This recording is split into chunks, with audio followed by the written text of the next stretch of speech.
matin, Culture Média. 9h, 11h. Philippe Vandel. Bonjour Guillaume Musso. Bonjour Philippe, bonjour à tous. Romancier, l'auteur le plus lu en France depuis 11 ans, traduit en 45 langues, juste pour situer au dernier classement GFK. En janvier dernier, vous étiez en tête avec 1 300 000 livres vendus rien qu'en 2021. Et votre actualité, c'est ce nouveau roman, Angélique. C'est chez Calman Levy, votre nouvelle maison désormais. C'est bien simple, il est déjà en tête de liste des ventes devant Virginie Despentes. Vous êtes habitué ou ça fait toujours plaisir? Bon non, ça fait toujours très plaisir. Il n'y a jamais rien qui est acquis. Moi, j'ai toujours pensé que la littérature était un jeu qui se jouait à deux, et donc de voir que les lecteurs répondent présent et acceptent de jouer avec moi, non, c'est toujours quelque chose de grande valeur. Vous savez ce qui m'a fait plaisir aussi ici, c'est que dans cette émission, on passe évidemment en publicité, puisque Europe 1 est une radio privée qui vit de la pub. Et un jour, qu'est-ce que j'entends? Une pub pour un livre. Angélique, c'est le nouveau roman de Guillaume Musso. Après un accident cardiaque, Mathias se réveille à l'hôpital. Une jeune fille inconnue se tient à ses côtés. Lorsqu'elle apprend que Mathias est flic, elle lui demande d'éclaircir le mystère de la mort de sa mère, la danseuse étoile Stella Petrenko. Les voilà plongés dans une enquête hors du commun, où même les anges ont leurs démons. Angélique, un roman éblouissant de Guillaume Musso, aux éditions Calman Levy. Ça résume bien. Exactement, c'est pour ça qu'on l'a passé.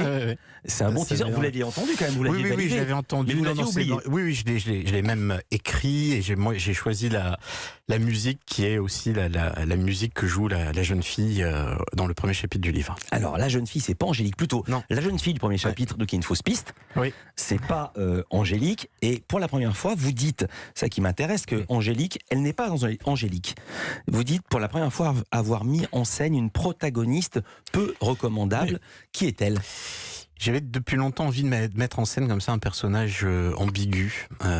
Ici, c'est une jeune infirmière de 35 ans qui est un peu tiraillée par l'amertume et le ressentiment, qui estime qu'elle n'a pas la vie en fait qu'elle mériterait d'avoir.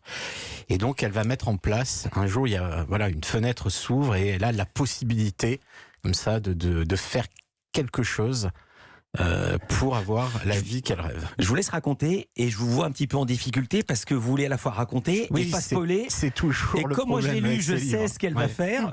J'aime mieux vous laisser faire comme ça. Si vous allez trop loin, ça sera de votre faute. Il y a un concept allemand que j'ignorais totalement. Je sais même pas le prononcer. Je l'ai écrit en gros. Ce concept de ressentiment. Racontez. Oui, c'est cette idée. Alors, je trouve que c'est le mot. Alors, je l'ai noté. Oui, allez-y. Schadenfreude. Oui, c'est cette idée, effectivement, d'avoir de l'amertume quand on n'a pas la vie qu'on pense avoir. Et jouir du malheur des autres. Et de penser, effectivement, de se réjouir quand quelque chose de mauvais arrive aux autres. C'est très répandu, les gens ne s'en vantent pas, mais vous voyez souvent en off que, oui, c'est assez... Et j'ai toujours essayé de ne jamais éprouver ça, de ne jamais éprouver ce sentiment assez bas, assez vil, finalement, de se réjouir du malheur des autres. Là, en l'occurrence, il y a une disparition, et c'était une ancienne danseuse étoile qui était à la retraite, parce que la retraite arrive très tôt. 42 ans. Et donc, elle se réjouissait de toutes les gamelles que pouvaient subir ses nouvelles collègues. Absolument. Et celles qui auraient pu l'être. Pourquoi vous l'avez Angélique?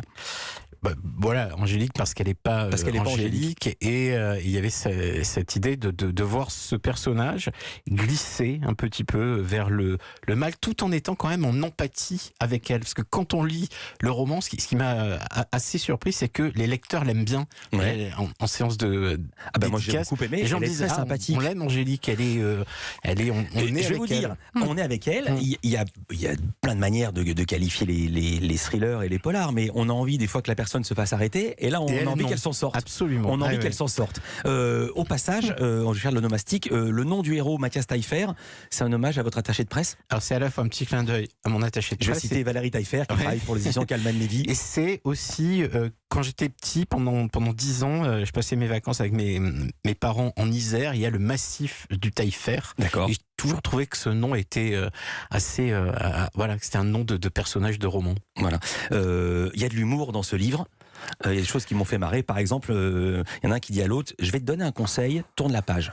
Et pourquoi ça me fait marrer? Parce que quand parfois il y a des reproches faits à Guillaume Musso, c'est d'être un page-turner, justement, Oui, c'est qu'on ça, ait envie absolument. de tourner la page. C'est donné à très peu d'écrivains cette envie-là. Plein de fois, les bouquins vous tombent des mains. Oui, moi, Et là, il y a cette... je me suis dit, tiens, il met une petite peau de banane. C'est vrai, c'est vrai. Moi, j'écris toujours mes romans à 2 niveaux de lecture. Un premier niveau, le plaisir d'avancer dans l'histoire, de tourner la page, de faire en sorte que la vérité d'un chapitre soit pas celle du suivant.